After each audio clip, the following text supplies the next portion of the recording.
Salut à tous, aujourd'hui on se retrouve pour la nouvelle critique du dernier Mission Impossible, Final Reckoning. Avant de commencer, il faut savoir que Tom Cruise est mon acteur préféré et que la saga Mission Impossible est une de mes sagas préférées de l'histoire du cinéma. Que des masterclass.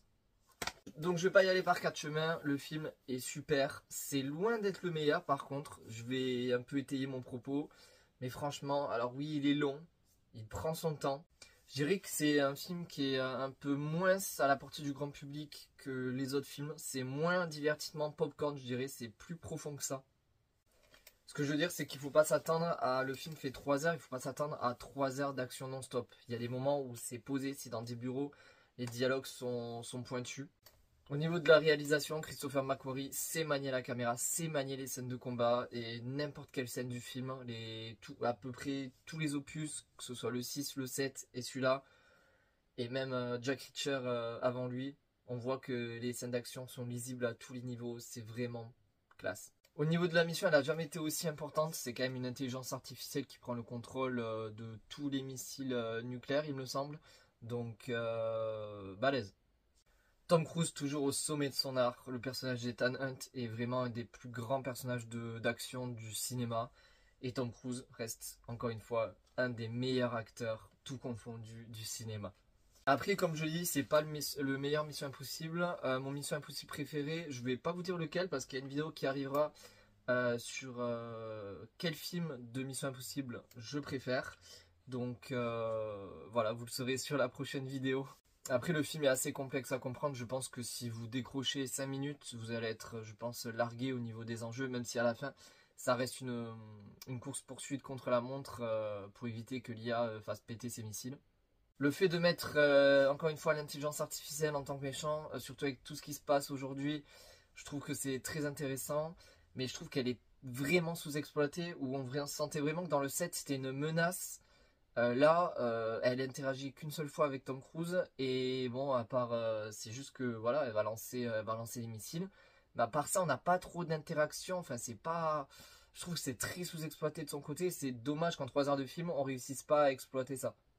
On a le personnage de Gabriel qui était assez intéressant dans le 7, qui là dans le 8 ne sert à rien, il est inutile au complet. Là aussi je trouve que c'est une déception à ce niveau là, sur 3 heures de film je pense qu'on aurait pu avoir un méchant beaucoup plus badass. En tout cas c'est bien parce que les gens qui disent ouais Mission Impossible il faut que ça se renouvelle tout ça, bah, avec un méchant comme l'intelligence artificielle je pense que on est quand même sur un bon renouvellement. Après un autre point négatif je dirais c'est les interactions entre Tom Cruise et le reste de son équipe, même avec Hayley Atwell, je trouve qu'il n'y a pas tant d'interactions que ça, c'est vraiment Tom Cruise de son côté avec l'équipe Mission Impossible de l'autre côté. C'est dommage. Au niveau du ton et de l'humour, je dirais que c'est le film le moins humoristique de la saga. Et ça renforce l'aspect dramatique du film. Ce que j'ai trouvé intéressant, c'est qu'on essaie de relier ce film au film précédent de la saga Mission Impossible, notamment avec le 3, et on a des flashbacks du 1. Donc c'est bien pour nous, fans, ça nous fait du fan service. Et pour les gens qui ne comprennent, enfin qui n'ont pas vu les opus précédents, honnêtement, je pense que vous pouvez voir aucun des opus, vous comprendrez quand même grâce à ces flashbacks. Donc pour les nouveaux, c'est bien aussi. Et ça donne envie en plus de regarder les films précédents. Au niveau du grand spectacle et des scènes d'action, alors là, comme tous les Missions Impossibles, c'est super. Il y en a deux, une dans un sous-marin qui est assez longue, hein, qui fait une dizaine de minutes. On est vraiment, ça renforce le sentiment de claustrophobie. Et une sur l'avion là aussi qui est juste dantesque. Elle est incroyable. Franchement, comment faire mieux après ça quoi. Et il faut savoir qu'aussi avec ces deux scènes d'action, il me semble qu'on n'a pas de musique. Que ce soit dans le sous-marin et dans l'avion, on n'a pas une touche de musique. Et ça renforce encore plus l'aspect claustrophobique, notamment dans celle du sous-marin. Les scènes de combat aussi au corps à corps sont super bien chorégraphiées, notamment une dans un sous-marin, encore une fois. On le voit dans la bande-annonce, hein, mais avec un couteau, c'est vraiment... À un moment donné, il y a une scène avec un tapis de course et je trouve que l'utilisation du tapis de course est grave intéressante sur cette scène. En tout cas, là aussi, encore une fois, on est sur quelque chose de nouveau. Après, une question va se poser, c'est que c'est censé être le dernier. Et pour une fin de saga, je trouve que ça clôture pas tellement la saga. Je trouve qu'il n'y a pas une grosse prise de risque. Et il y a clairement la porte ouverte pour une suite. Ça, c'est clair. Je m'attendais vraiment à une fin sans spoiler, comme le dernier James Bond, Mourir peut attendre. Et là, non, on dit presque la fin du 6 fait plus clôture de saga que ce film-là. Il n'y a pas cet aspect conclusion et je trouve assez dommage, sauf s'il y en a un autre. Mais encore une fois, l'âge de Tom Cruise commence à monter. Au niveau des scènes d'action, des scènes de combat, pardon, on sent qu'il est de moins en moins fort. En tout cas, ses ennemis le sont de plus en plus. Il a de plus en plus de mal. Alors moi aussi, je rêverais d'un dernier opus. Ça, c'est une certitude, pour vraiment finir en beauté, en apothéose. Mais si c'est le dernier, ben ça fait pas complètement fin de saga, honnêtement.